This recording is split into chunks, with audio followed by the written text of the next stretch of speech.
So, after his triumphant Royal Rumble victory on Sunday, WWE Hall of Famer Edge appeared last night on Monday Night Raw. Now, initially, most people thought Edge was just going to be on Monday Night Raw to tell people who he was going to be facing at WrestleMania. Is he going to be challenging for the WWE Championship? He's going to be challenging for the Universal Championship. But we saw way, way more than that last night, because Edge, for the first time since 2011, I believe March of 2011, so first time in 10 years, actually wrestled in a match on Monday Night Raw in the main event. Now, first of all, we'll get into what actually happened in a second, but if you'd have said 18 months ago that Edge would be wrestling in the main event of Monday Night Raw in a proper match against Randy Orton, people would have laughed straight in your face and told you to go check yourself into the funny farm or something like that, because frankly, Edge wrestling at all, taking a bump back then, was laughable. But certainly now, appearing in the main event of Monday Night Raw, wrestling a match, a proper match, 10 minutes in length, a TV main event, it was madness. It was madness. And it was,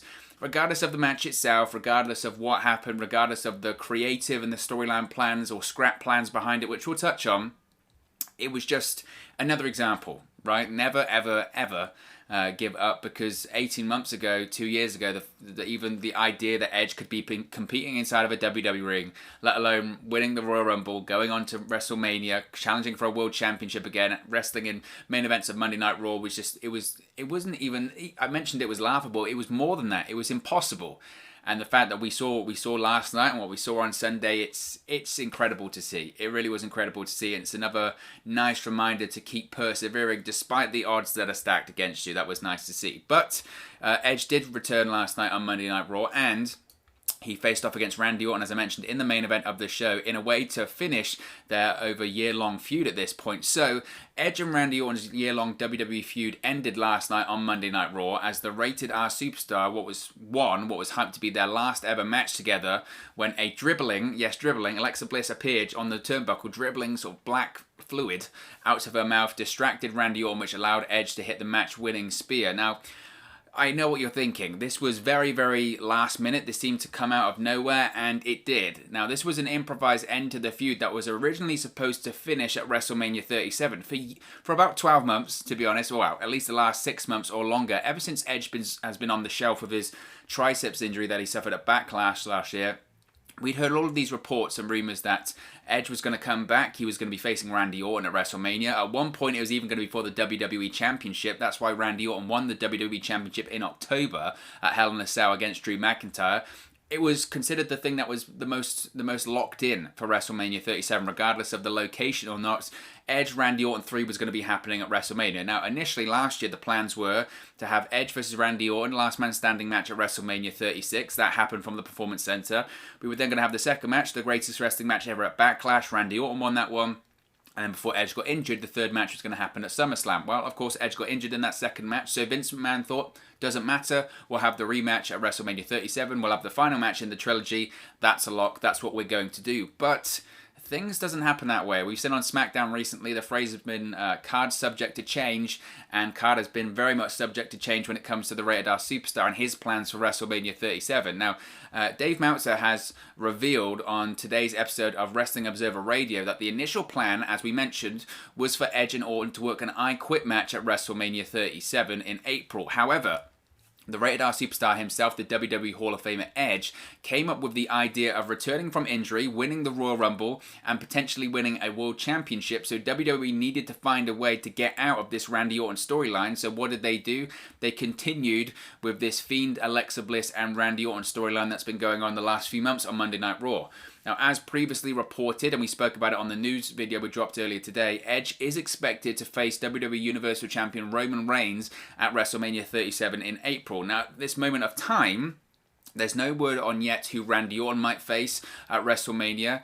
The Fiend, Bray Wyatt, and Alexa Bliss, of course, in his corner, is the most pressing rivalry at the moment for Randy Orton. There's a thought that they could face off against Randy Orton and The Fiend, possibly at Elimination Chamber or Fastlane, or, of course, we could see this just be extended until WrestleMania. It depends how long they want to keep Bray Wyatt off of television. It depends how long they want to keep The Fiend off of television. It depends how long they want to continue with Alexa Bliss and Randy Orton on Monday Night Raw. So, it was surprising. It was very, very surprising. What I'll touch on is in terms of the match.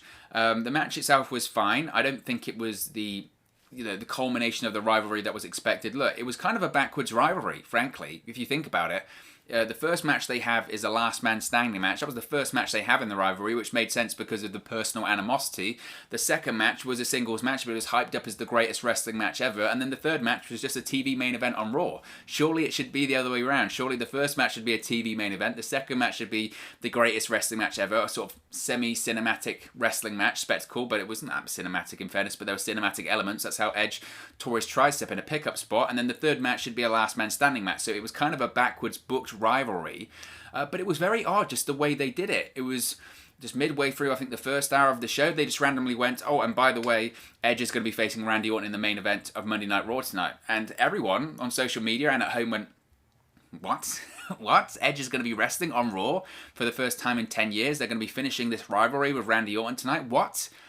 And it made kind of my head explode at the time because of all the things that WWE announces and advertises ahead of time. They advertised and announced ahead of time the first two entrants in the Royal Rumble on Sunday, that being Edge and Randy Orton. Why did they do it? To get more people watching.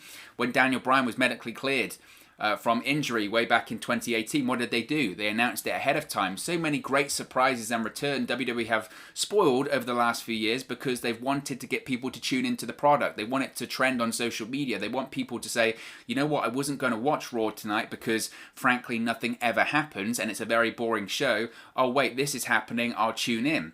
So of all the things that they announce and advertise ahead of time, they decided not to advertise and announce ahead of time Edge's return to television main events for the first time in 10 years. Edge's first match on Raw in 10 years with the Randy Orton-Edge rivalry finishing. Edge and Randy Orton 3, what was intended to originally be a WrestleMania match. They decided not to advertise that ahead of time.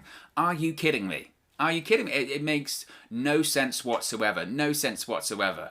And look, I didn't have a problem with WWE advertising Edge and Randy Orton as 1 and 2 in the Royal Rumble on Sunday. Again, it didn't really bother it to me. I didn't feel it was that much of a surprise or anything like that. I really didn't have a problem with it. Last night just made no sense to me. No sense.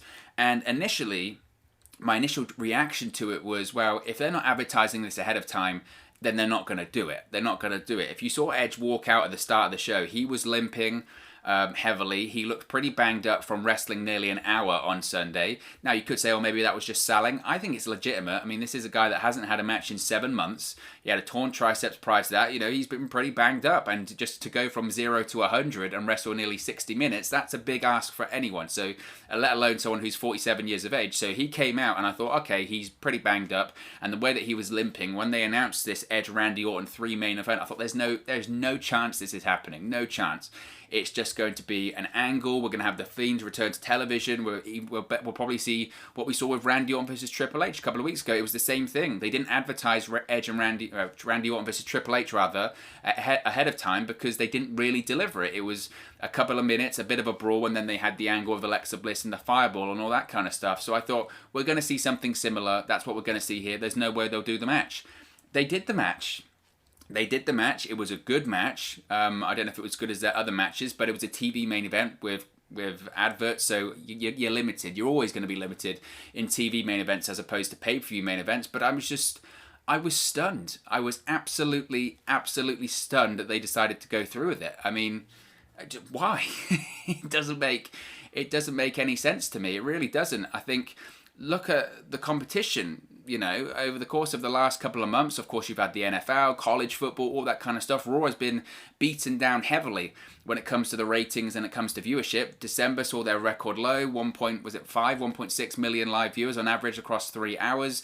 WWE had to react. You had these reports the USA Network wasn't happy. I don't know how true that is, considering we've just seen NBC Universal license the WWE Network on the Peacock streaming service, so look into that report how you will. But they wouldn't have been happy with the low ratings recently, so given you've got no competition, there's no NFL on a Monday, there's no Monday Night Football anymore, there's no college football anymore on a Monday, there's no real stiff competition. Even people are watching less cable news because the world is less crazy right now when it comes to politics. Of course, still to the pandemic, people are still watching and trying to find out what the hell's going on with that. But there is less competition for Monday Night Raw than they've had in a long, long time. They could have announced ahead of time Edge's return to the ring for a TV main event, Edge's first match in 10 years. They could have advertised Edge versus Randy Orton 3, originally a WrestleMania 37 main event level match, was going to be for the WWE Championship at one point as well. They could have announced that ahead of time, and it would have done a big number. Why? Because it's a big match, it's a big event. And they didn't do it. And if the ratings come out later today and they go, oh, Raw got 1.7 or 1.8 million live viewers across 3 hours, which is about the average right now for Monday Night Raw, then those in WWE need to have a slap around the head, because that is a massive, massive missed opportunity, a huge missed opportunity. Now, don't get me wrong, I don't want to come across as a massive hypocrite here. Sometimes I agree with a lot of people, and I've said it myself, that you don't want to see everything advertised ahead of time. You don't want to see things announced ahead of time. Edge, in his documentary last year, documenting his return to the Royal Rumble in 2020, he said that initially they asked him about advertising it ahead of time, advertising on Raw, coming out and saying, I'll be medically cleared and I'm going to return to the Royal Rumble, and Edge was totally against that. He said he wanted to leave it as a surprise. They showed those things like Daniel Bryan being medically cleared, etc. on the documentary, and he said, you know what, I don't want it to be like that. So many things nowadays are spoiled by social media, and they're spoiled by things leaking out to various websites or whatever, in articles and spoilers and all that kind of stuff. In the modern day, it's so hard to keep things secret that they wanted to keep that secret. And look, I get the other side of the argument here, which is what I say a lot when we come to things being advertised or announced ahead of time. Sometimes you do want to have to tune into Monday Night Raw, and I said the same for Impact Wrestling a couple of weeks ago, that should they have announced Matt Hardy and Private Party and Tony Khan appearing ahead of time? No, they didn't. They didn't do a good rating, but what we saw the following week on Impact Wrestling was a big spike in the ratings. Why? Because it told the audience who didn't watch, it told the audience that was on social media the next day or when they woke up and they looked on social media at the time, wow, I can't miss an episode of Monday Night Raw, because you never know what's going to happen. So I understand that rationale there. I understand that maybe today people are looking on social media or they're looking on the WWE YouTube channel and they're looking at the highlights and they go, wait a minute, we saw Edge versus Randy Orton in the main event of the show. Man, I should have tuned in to Raw. I'm not going to make the same mistake again. I'm going to tune in every week, because you never know what's going to happen. We've been conditioned at this point as fans, because of a bad product for a long, long time, to say, look, you know what's going to happen. It's always going to be a boring show. You don't miss out. If you don't watch the 3 hours, you can watch in 10 minutes the next day and understand everything that happened and realize, thank God I didn't waste 3 hours of my time watching that show last night. I guess not advertising the Edge and Randy Orton match gives the message to the audience of, you've got to tune in. Otherwise, you will miss something. And if you miss something, you're going to regret it, especially on the road to WrestleMania. So maybe WWE are hoping, you know what? They didn't tune in last night. Again, we don't know the ratings. They still might have done well because of a couple of hours of hype on social media. I don't know. But maybe they are hoping, you know what? Next week, people will tune in, because I think last week I didn't tune in and I missed something big.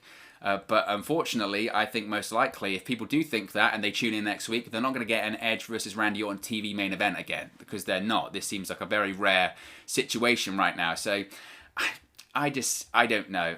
Again, and I don't want to sound too hypocritical, because I have said before, and I'll continue to say it, you know, not everything needs to be announced, not everything needs to be advertised ahead of time, but this feels like a miss. This feels like a big miss. And not to say the match wasn't good, because the match was good. And I'm glad they're going in a different direction. No disrespect to Edge or Randy Orton whatsoever.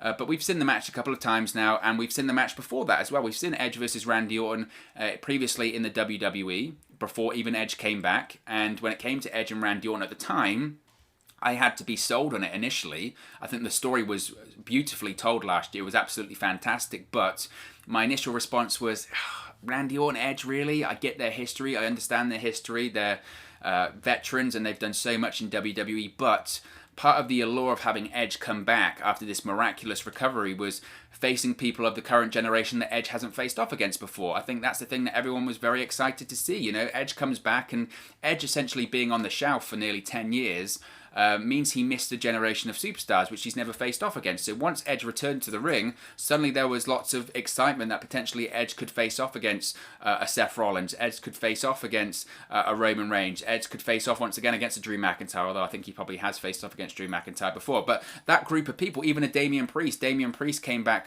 back debuted on Monday Night Raw last night, and that was exciting as well. So all of those people on the main roster that Edge has never faced off before, those were the people that I think everyone wanted to see Edge face off against. So having Edge not face Randy Orton for the second WrestleMania in a row really isn't a bad thing. Let's be honest, Edge has made this miraculous return, but he is still 46, 47 years of age. He still does have a lot of miles on the clock, and he also has had a lot of injuries. Neck, triceps, pecs, Achilles, you name it. He's torn it all pretty much. So who knows how long he has left in the ring. This is an amazing return and an amazing recovery over the course of the last couple of years, but he maybe only has a limited amount of matches left in him. Do we really want to see him face Randy Orton every single time? No. I want to see him face The Fiend. I want to see him face Seth Rollins. I want to see him face Roman Reigns. I want to see him face Drew McIntyre. Those big names are the names that I want to see Edge face off against. So I don't think the detour or them changing the plans, card subject to change, is a bad thing whatsoever. In fact, I think it's a very good thing. What I do think is amiss, though, is that they really had a real good opportunity here to do something very special and do something that was that could do a big number for Raw, a real big number for Raw. I don't know if advertising Edge versus Randy Orton ahead of time would have done a bigger number than, say, SmackDown on Fridays, but it would have been an opportunity, no doubt in my mind, to do at least a bigger number than they've been doing recently. What better way to silence the critics, even if it's for 1 week, than say, you know what you were saying about we were going to have these record low ratings and Raw is dead and all that kind of stuff. What better way to combat that than to say to people, no, what, we're not dying. Look at the number we did on Monday night with Edge in the main event against Randy Orton. They could have done something special there, but obviously, WWE decided against it, and I guess we'll find out when it comes to the ratings today, and we'll see what the ratings are next week as well. That will be the real indication of if this was the right move or not by WWE. But of course, as always, this is just one man's opinion. What are your thoughts on Edge versus Randy Orton last night in the main event of Monday Night Raw? Should WWE have advertised it ahead of time or not? Let me know your thoughts in the comment section below. I'll do my best to respond and reply to all of your comments. Really enjoy interacting with you guys, talking about WWE, WrestleMania, Raw, SmackDown, NXT, all things WWE and pro wrestling here on the channel. So be sure to get involved in the community. Drop a comment below. All opinions are welcome. If you have enjoyed this video, please do smash a like on the like button too. Really does help us out here on YouTube. Go up the rankings and get into people's recommendation feeds if they haven't seen our videos previously. But most importantly, if you haven't already, please do subscribe to Wrestle News 365. You can do that by clicking the bottom right hand corner of the screen right now, or if you wait a few seconds, there'll be a subscribe button at the end of this video along with another video for you to watch. Thank you very much for watching, listening, streaming, or have you come across this video today, and I'll speak to you again very, very soon.